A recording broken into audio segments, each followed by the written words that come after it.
Beyond the Badge is brought to you by the Edina Crime Prevention Fund.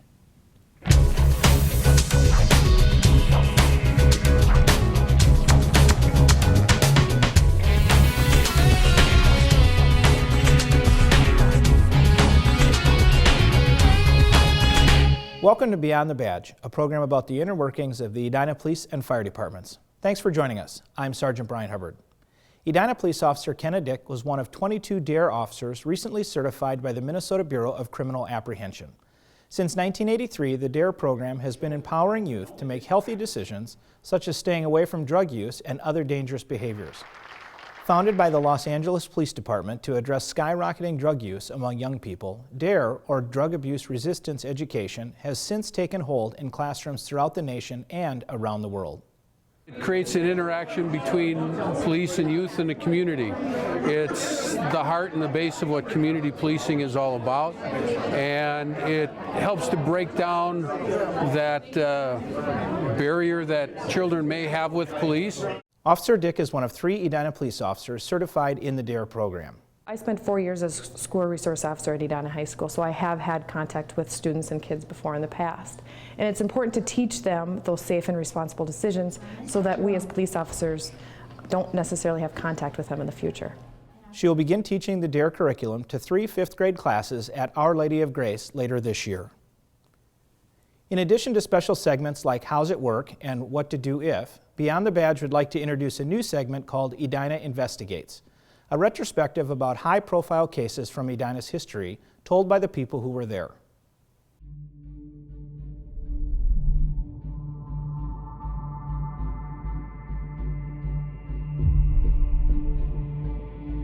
It was apparent that it was an arson fire from the fact that a big rock had been thrown through an office window.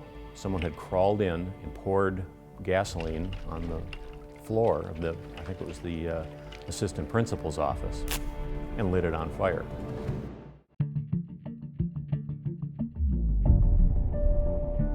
On April 29, 1994, a maintenance worker arrives at Edina High School to begin his shift. 5:30 a.m. is typically a quiet time around the high school, but not this morning. It happened sometime during the night.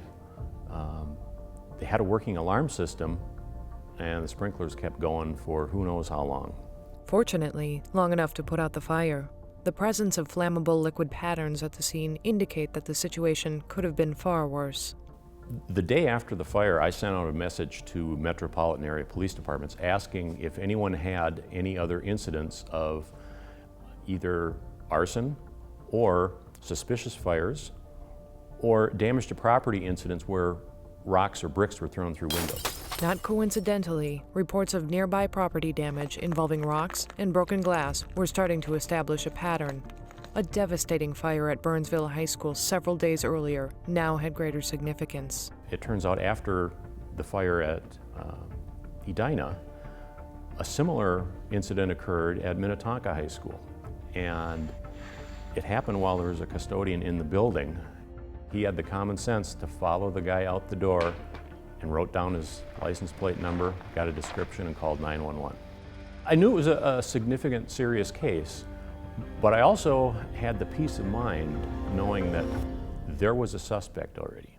And that suspect was former Burnsville High School student, 25-year-old Jeffrey Scott Gardner. I think in this particular case, somebody was angry about something, and that is typically one of the major reasons for arson, is somebody's angry and they use fire as a violent means to achieve their ends.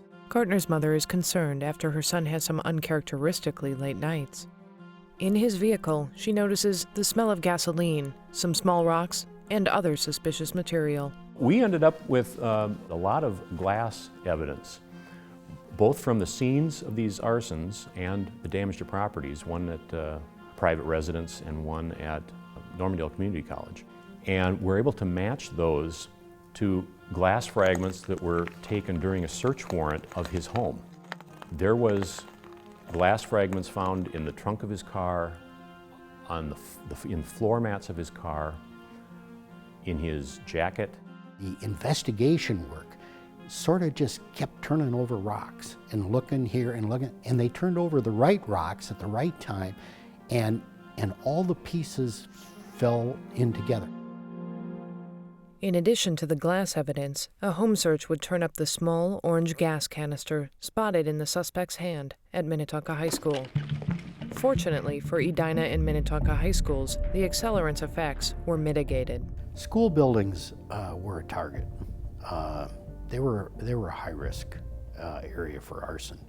We had just completed a major renovation on the building and put sprinklers throughout the entire building. So when this fire occurred, it was really viewed as, one of our big success stories. The other success story was the cooperative effort of multiple law enforcement and public safety agencies to connect the dots of so many separate but related cases.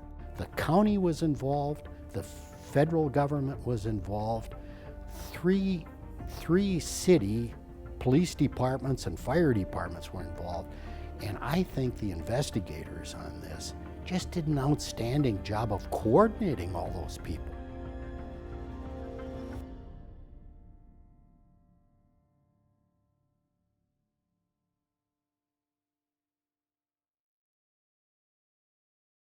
The estimated damage to Edina High School as a result of the fire was between $60,000 and $100,000.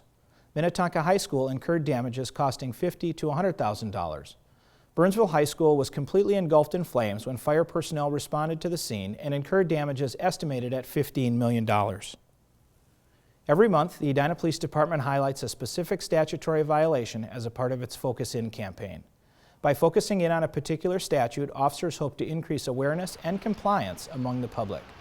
This month, drivers are asked to make sure that their headlights, taillights, and turn signals are in proper working order and to address any other needed car repairs.